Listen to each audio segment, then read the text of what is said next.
सभी विद्यार्थियों को वंदे मातरम, जय हिंद। आज हम लोग आईएएस एक सफल रणनीति में देखेंगे कि आईएएस की पढ़ाई कैसे प्रारंभ करें। अर्थात जब आप तैयारी प्रारंभ करने जाते हैं तो पढ़ना कैसे प्रारंभ करें। ये बड़ा बेसिक सा प्रश्न है, लेकिन बहुत सारे विद्यार्थियों के लिए बहुत बड़ा समस्या बन जाता है। बहुत सारे विद्यार्थी तो सारे मटेरियल खरीद के लाते हैं, लेकिन पढ़ाई प्रारंभ कैसे करें इसमें उनका कई दिन बीत जाता है, महीने बीत जाता है, बल्कि कई तो कर ही नहीं पाते हैं।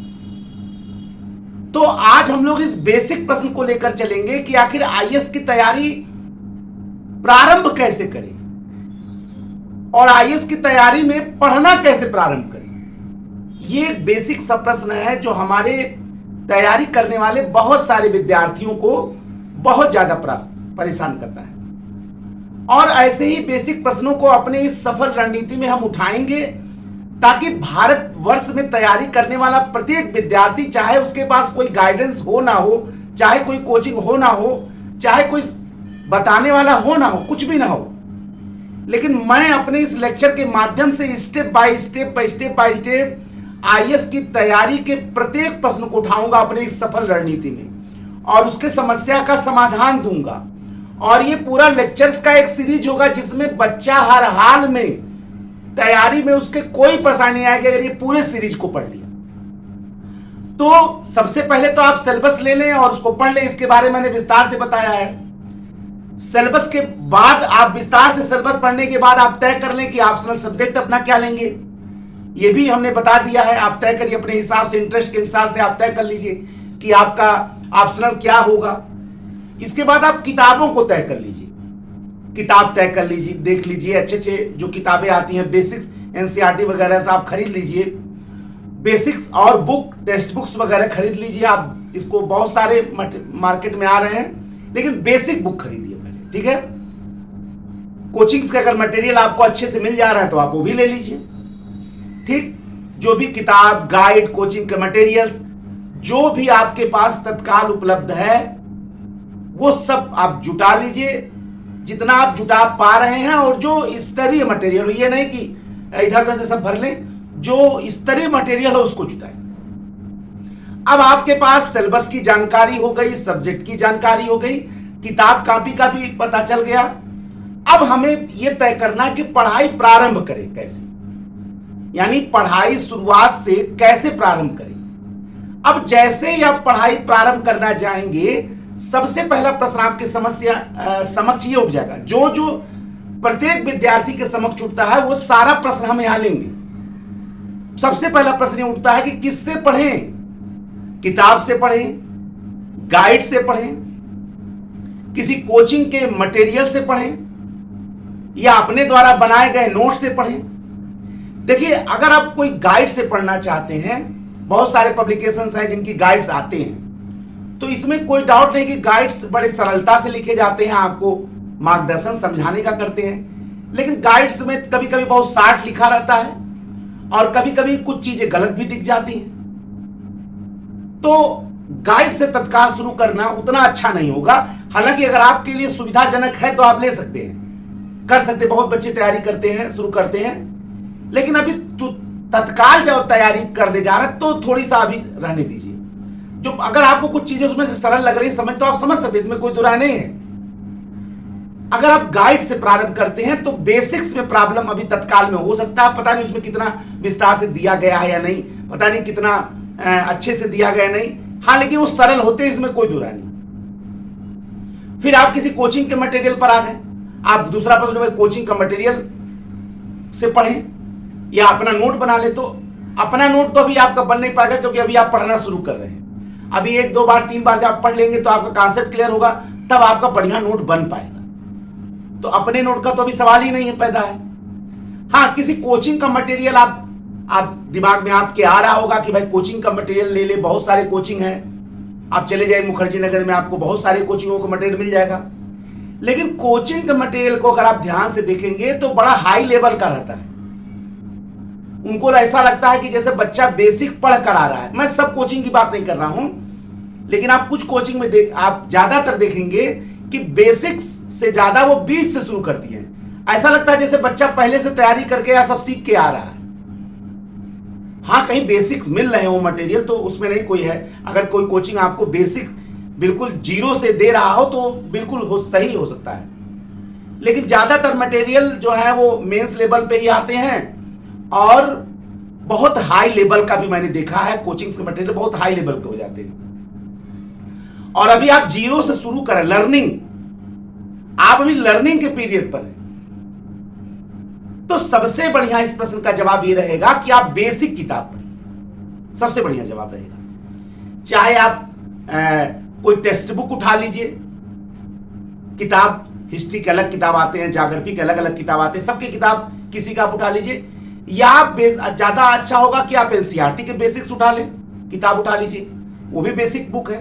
यानी शुरुआती दौर में आपको चाहे वो एनसीईआरटी हो चाहे वो बेसिक बुक हो, आपको इसी से शुरू करना पड़ेगा। ये पहले जान जाइए। यानी आपको ये नहीं करना है कि आप गाइड से उठा लिए या किसी मटेरियल को उठा लिया, ऐसा नहीं करना। आपको बेसिक से ही शुरू करना है।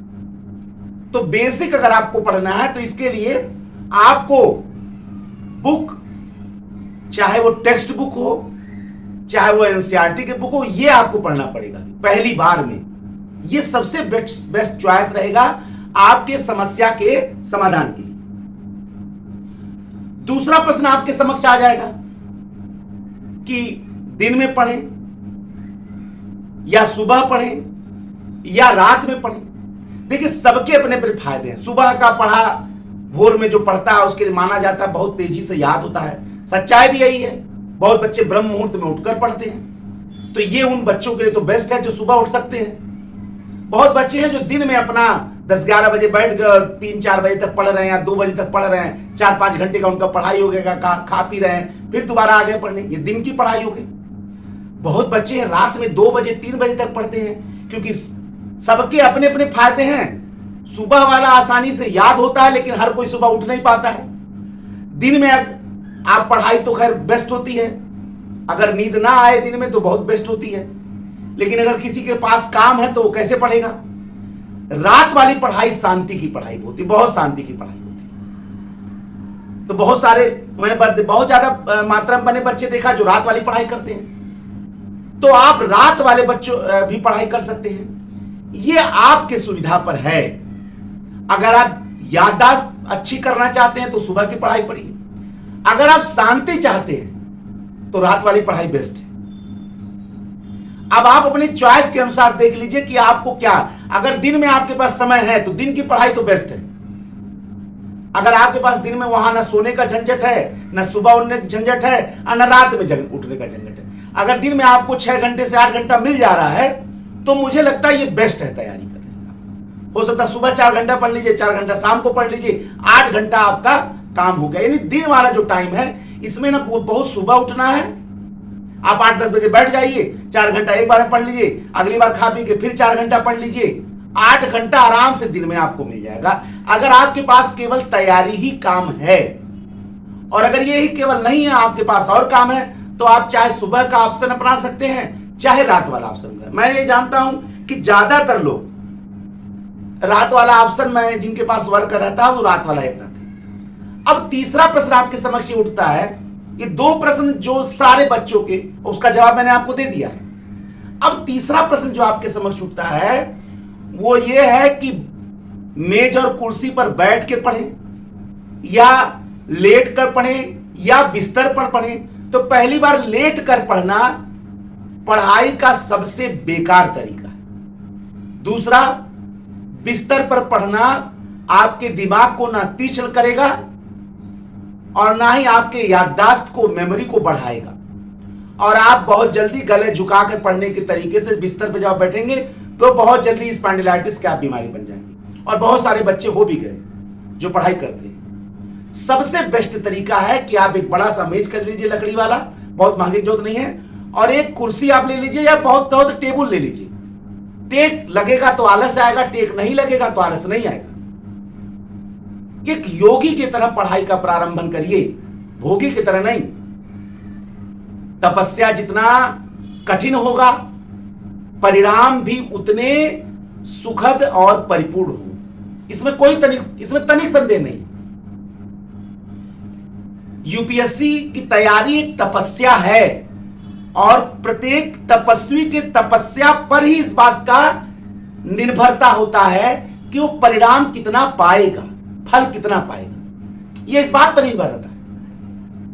इसलिए आप बहुत आराम, शांत माहौल ढूंढ लीजिए, अच्छा माहौल ढूंढ लीजिए, लेकिन वातावरण को बहुत ज्यादा आरामदायक मत बनाइए। थोड़ी पसीना गिरने दीजिए। पता चला आप एसी लगा के पढ़ रहे हैं, कुछ लोग सफल हो जाते, मैं ये नहीं कह रहा हूं। आप कहेंगे सर एसी वाले बहुत सफल हो जा रहे हैं, हो रहे हैं भाई। 1 अरब 40 करोड़ की जनसंख्या है, लाखों लोग भर रहे हैं, तो होबे करेंगे 10-20% इधर उधर वाले। लेकिन मत भूलिए ये तपस्या है और आप एक तपस्वी हैं, आप योगी हैं, भोगी नहीं हैं। इसलिए आप तैयारी को कोशिश ये करिए कि आप बहुत ज्यादा आरामदायक वातावरण निर्माण का कोई कार्य मत करिए।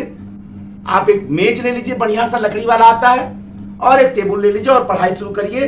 ये समस्या तुरंत दूर कर लीजिए। अगर बिस्तर पर पढ़ना है तो तत्काल छोड़ दीजिए, अगर लेट के पढ़ना है तो अभी छोड़ दीजिए। इसके बाद कितने घंटे पढ़े, ये चौथा समस्या आ जाता है, अगला समस्या आ जाता है। मैं उन सारे समस्याओं को यहां ले रहा हूं जो एक तैयारी करने वाले बच्चे के समक्ष आते ही आते, इसमें कोई संदेह नहीं है। 6 घंटा पढ़ूं, 8 घंटा पढ़ूं, 10 घंटा पढ़ूं, 12 घंटा पढ़ूं। कुछ लोगों ने बताया कि टॉपर 18 घंटा 16 घंटा पढ़ते हैं। कोई टॉपर 16 घंटा 18 घंटा नहीं पढ़ता, भले वो बोल दे।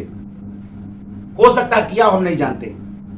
मैंने बहुत सारे टॉपर के पढ़े, इंटरव्यू जानते हैं। 16 से 18 घंटा पढ़ने का मतलब है अपने आप को जबरदस्ती टेंशन और परेशानी और विक्षिप्तता की स्थिति में रखना है।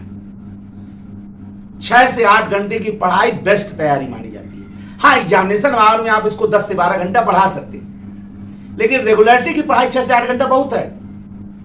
अब सिविल सेवक तैयारी के लिए पर्याप्त तो कुछ भी नहीं है, लेकिन उतना ही बताया जाए जो संभव हो, जो आप लाइटली कर सके। 6 से 8 घंटे की पढ़ाई करिए, बेस्ट है। एग्जामिनेशन आवर में आप इसको बढ़ा सकते हैं, 10 से 12 घंटा तक ले जा सकते हैं। नहीं ले जा पा रहा, आपकी तैयारी इतने हो जाए, ठीक है। एक प्रश्न और आता है बच्चों के समक्ष, बोलकर पढ़ें कि मन मन पढ़े। बहुत बच्चे होता है आदत बोलकर पढ़ते हैं, बहुत होता है मने मन, अंतर मन में ही अब सब कुछ ज्ञान ले लेते हैं। सही है दोनों। अब आप बोलकर पढ़ेंगे, 10 लोग सुनेंगे भी, लेकिन हाँ, जब अच्छाई से याद ना हो रहा हो, जब मन इधर उधर भटक रहा हो, मन विचलित हो, तो बोलकर पढ़ना एक दवा का काम कर सकता है, क्योंकि सीधे वो जो स्वर है वो आपके मन मस्तिष्क पर अंकित होता चला जाता है तेजी तेजी बोलकर। अगर वातावरण शांत है और आप शांत है, अलग घर में रह रहे हैं, कमरा आपका अलग, आप पढ़ सकते हैं। ये उस समय अप्लाई कर लीजिए जब आप बहुत टेंशन में हो या मन न लग रहा हो, याद ना हो रहा हो। वैसे मन में पढ़ना, अंतर मन में पढ़ना एक बढ़िया चॉइस है, लेकिन जब आपका याददाश्त कमजोर हो रहा हो, आपको अच्छे से याद ना आ रहा हो, तो आप बोलकर पढ़ सकते हैं। वैसे ज्यादातर विद्यार्थी मन में ही पढ़ने को ज्यादा महत्व देते हैं, ठीक है ना।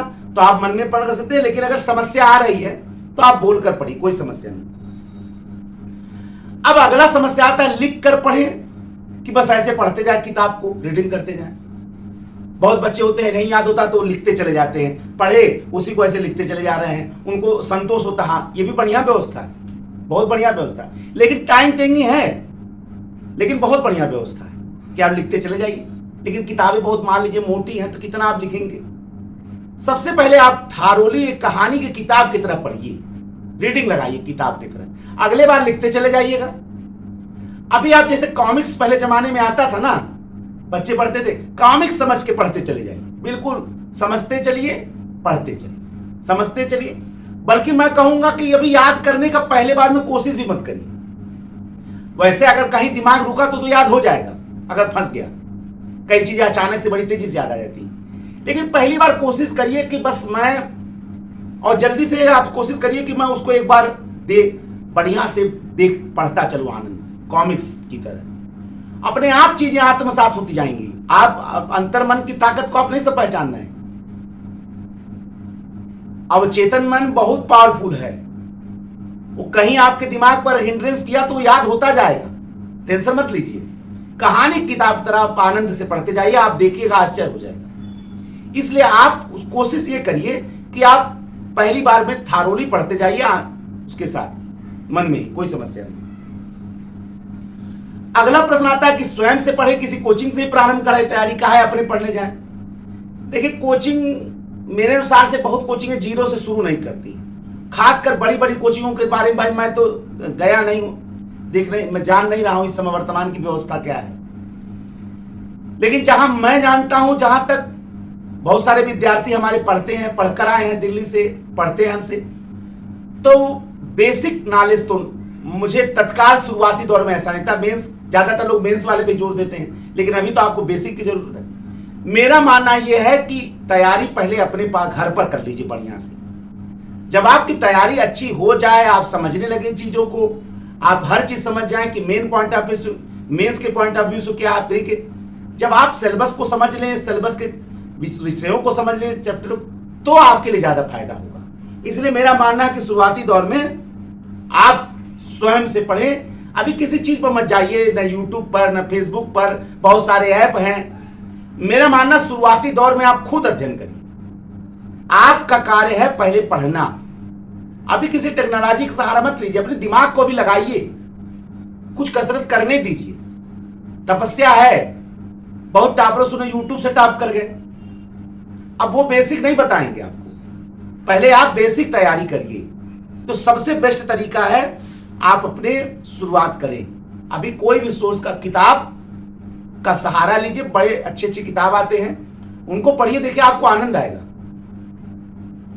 मजा नहीं, आनंद। आनंद एक आध्यात्मिक शब्द है, आनंद का आना बहुत जरूरी। पढ़ाई में जिस दिन आने लगेगा आप सफल हो जाएंगे। ऑनलाइन या ऑफलाइन तैयारी करें। अरे भाई अभी ऑनलाइन ऑफलाइन की बातें मत करिए, अभी आप शुरू पढ़िए, अपने शुरू करिए तैयारी और शुरू कर दीजिए। ये मत सोचिए, आप अपने बेसिक बुक उठाइए, जो समय आपको सुटेबल लग रहा है कोई एक समय ले लीजिए, 6 से 8 घंटे के पढ़ाई का प्लानिंग बनाइए, स्वयं के द्वारा तैयारी करिए और बहुत समझने, बहुत याद करने की कोशिश मत करिए। अभी बस कहानी किताब की तरफ पढ़ना प्रारंभ करिए, देखिए चमत्कार हो जाएगा। तमाम बच्चे महीनों घंटों दिन लगा देते हैं कि पढ़ाई कैसे प्रारंभ करें, किताब वो नहीं उठ रहा। बहुत तो कहते हैं किताब खरीद के लाए रखा हुआ है, अभी किताब खुला ही नहीं है। कुछ मत करिए, आप बस खोल दीजिए पहला पन्ना और शुरू करिए कहानी किताब के। देखिए धीरे धीरे आपका माइंड कंसंट्रेट होता जाएगा और आप समझने लगेंगे। आपको ऐसा लगने लगेगा कि मेरा पढ़ लूंगा, फिर ऐसा लगने लगेगा कि मैं सफल हो जाऊंगा, चमत्कार हो जाएगा। तो आज मैंने आईएएस एक सफल रणनीति में उन तमाम समस्याओं में से एक समस्या को उठाया, एक प्रश्न को उठाया जो प्रत्येक विद्यार्थी के समक्ष उपस्थित होता, और मैंने उसका जवाब देने का प्रयत्न किया। कितना मैं सफल हुआ आप कमेंट के माध्यम से जरूर बताएंगे हमको। एक नेक्स्ट लेक्चर में मैं आपके समक्ष विकास श्रीवास्तव पुनः उपस्थित होऊंगा। तब तक के लिए जय हिंद, जय भारत, वंदे मातरम।